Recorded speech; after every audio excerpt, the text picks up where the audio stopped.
आपले प्रतिनिधी सोमेश कोलगे सध्या आपल्यासोबत जोडले गेलेत। सोमेश, संपूर्ण देशभरात आज योग दिनाचा उत्साह दिसतोय।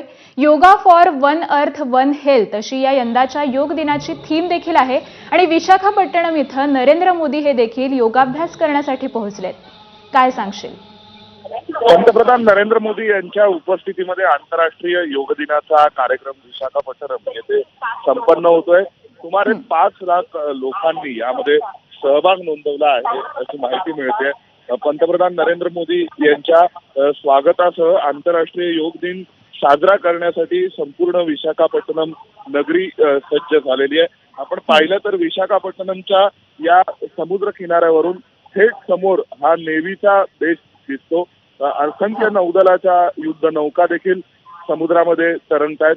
त्यासोबत तिथे असलेल्या समुद्र किनाऱ्यावर असंख्य विदेशी पाहुण्यांच्या त्यासोबतच आपल्या देशातील योग विषयात वेगवेगळे योगदान देणाऱ्यांच्या उपस्थितीत पंतप्रधान नरेंद्र मोदी हा समारंभ साजरा करतील आणि त्यासह संपूर्ण रस्त्यावर जवळपास 22 किलोमीटर पर्यंत लोक बसलेले आहेत, जे सगळेजण योग दिनाच्या कार्यक्रमामध्ये सहभाग घेण्यासाठी आले, ज्यांनी यापूर्वी स्वतःची नोंदणी या योग दिनाच्या कार्यक्रमासाठी केली होती।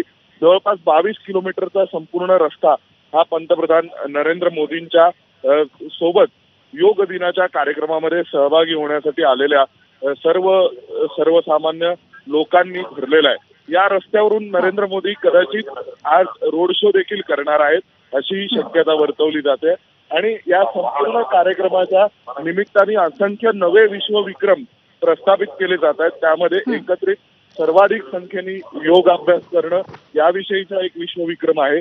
त्यासोबतच आदिवासी विद्यार्थ्यांनी 25,000 विद्यार्थ्यांनी 108 सूर्यनमस्कार एकाच वेळी करून विशाखापट्टणम येथे आंतरराष्ट्रीय योग दिनाच्या पूर्वसंध्येला गिनीज बुक ऑफ वर्ल्ड रेकॉर्डमध्ये स्वतःची नोंद केलेली आहे आणि त्यासह असंख्य विश्वविक्रम प्रस्थापित केले जातील अशी तयारी आंध्र प्रदेशचे मुख्यमंत्री चंद्रबाबू नायडू यांनी केली आहे। हो, नक्कीच सोमेश, यंदाच्या या योग दिनाची yoga for one earth one health अशी थीम देखील आहे। या थीम बद्दल अधिक काय सांगशील?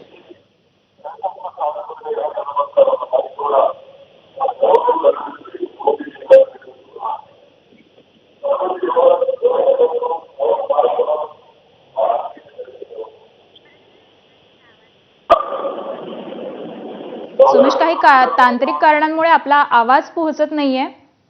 यंदाच्या या योग दिनाची वन हेल्थ वन अर्थ अशी थीम आहे, तर या थीम बद्दल अधिक काय वैशिष्ट्ये आहेत, काय सांगशील?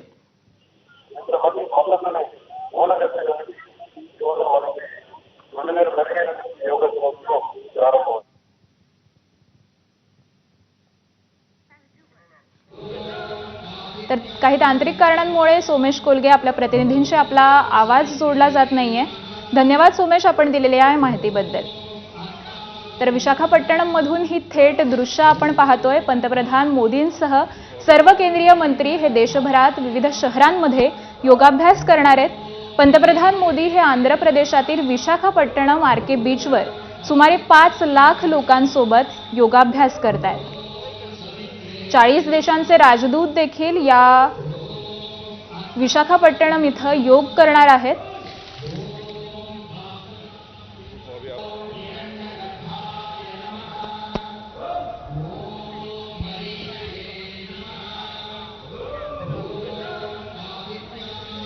तर सोमेश कोलगे आपले प्रतिनिधी आपल्याबरोबर पुन्हा एकदा जोडले गेलेत। सोमेश, या यंदाच्या योग दिनाची yoga for one earth one health अशी थीम आहे। या थीम बद्दल अधिक काय सांगता येईल? एक पृथ्वी आणि एका स्वास्थ्यासाठी योग अशा स्वरूपाची yoga for one earth and one health अशा स्वरूपाची थीम आणि या थीमवर यंदाचा योग दिनाचा कार्यक्रम संपूर्ण जगभरामध्ये साजरा केला जाणार अशी अपेक्षा आहे। केंद्र सरकारने ही थीम ठरवली आहे आणि सर्व कुटुंबांनी सर्व वयोगटातील लोकांनी एकत्र येत योगाभ्यास करावा अशी अपेक्षा या थीमच्या माध्यमातून आहे। जर आपण पाहिलं तर रस्त्यावर असलेली गर्दी आणि इथे योगाभ्यासासाठी असंख्य लोकांनी सहभाग जो नोंदवलाय त्या सगळ्यावरून आपण अंदाज घेऊ शकतो की कशा प्रकारे एकंदरीतच योगा अभ्यासासाठी आंध्र प्रदेशच्या विशाखापट्टणममध्ये लोकांमध्ये इतका उत्साह पाहायला मिळतोय आणि वन अर्थ आणि त्यासोबतच आपल्या संपूर्ण आजच्या या कार्यक्रमाची थीम ठरवण्यात आली आहे ती वन हेल्थ अशा स्वरूपाची आहे.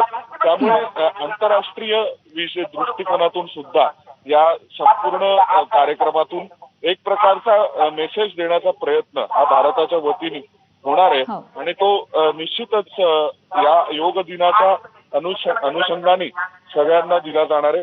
आपण जर पाहिलं तर जगभरातील असंख्य विश्वविक्रम हे या योग दिनाच्या कार्यक्रमाच्या निमित्ताने केले जातात आणि वन अर्थ असं म्हणत असताना योगा फॉर वन अर्थ असं म्हणत असताना सध्या जगभरात असलेली परिस्थिती ज्यामध्ये असंख्य देशांचे एकमेकांसोबत संघर्ष सुरू आहेत आणि अशा पार्श्वभूमीवर भारत नेमकी कोणत्या स्वरूपाची डिप्लोमसी करू इच्छितो आंतरराष्ट्रीय पातळीवर तर त्याचा एक मेसेज हा या योग दिनाच्या माध्यमातून दिला जातोय ज्यामध्ये भारत सरकारने ठरवलंय की वन अर्थ आणि वन हेल्थ अशा स्वरूपाच्या थीमवर ही संपूर्ण योग दिनाची संरचना आहे.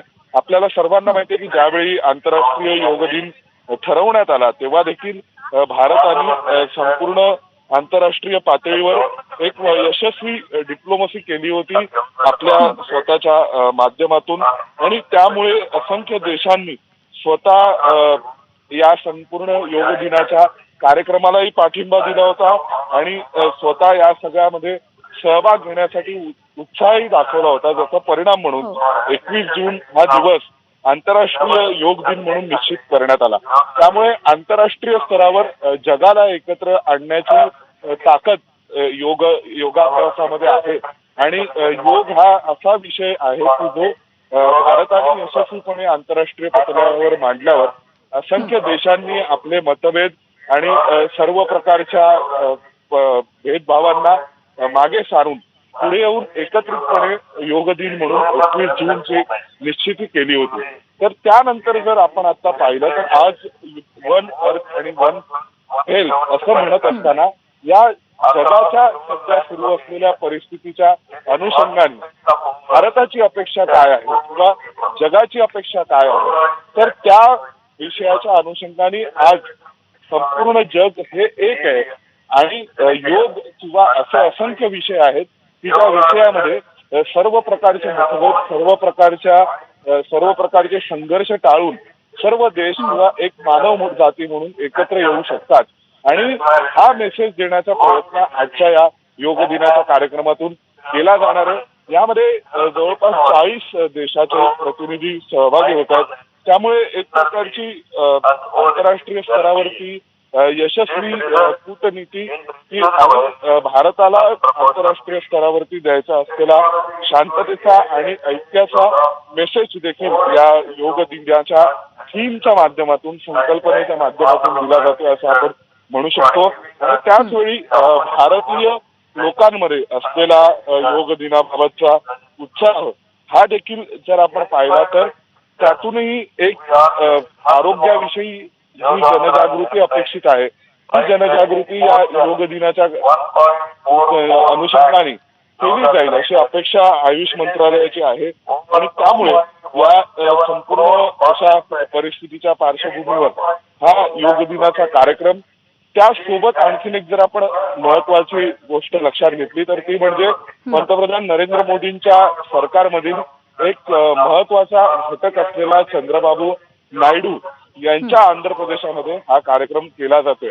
त्यामुळे आंध्र प्रदेशामध्ये चंद्रबाबू नायडू यांच्या उपस्थितीत हा कार्यक्रम होत असताना एक प्रकारे पॉलिटिकल मेसेजही नरेंद्र मोदींच्या माध्यमातून कदाचित या कार्यक्रमाच्या माध्यमातून दिला जातोय. तो म्हणजे ज्या अनेकांनी अंदाज वर्तवला होता की तेलुगू देसम पार्टी किंवा नितीश कुमारांची जदयू ही नरेंद्र मोदींची सरकार सोडून जाईल किंवा ते पुन्हा एकदा एक यू टर्न घेतील आणि त्यानंतर हे सरकार वर्षभर देखील टिकू शकणार नाही अशा स्वरूपाचे जे वेगवेगळे अंदाज तर्क वर्तवले जात होते त्या पार्श्वभूमीवर तेलुगू देसम पार्टी ही केवळ एनडीएचाच घटक नाहीये तर नरेंद्र मोदींना ते राष्ट्रीय स्तरावरील आपलं नेतृत्व म्हणून मान्य करतात हे देखील दाखवण्यासाठी ज्या उत्साहाने आज विशाखापट्टणम आंध्र प्रदेशात हा कार्यक्रम होतोय, तर त्यातून इथे आलेले लोक, इथे आंध्र प्रदेश सरकारने योगांध्र म्हणून एक चालवलेली मोहीम योग दिनाच्या निमित्ताने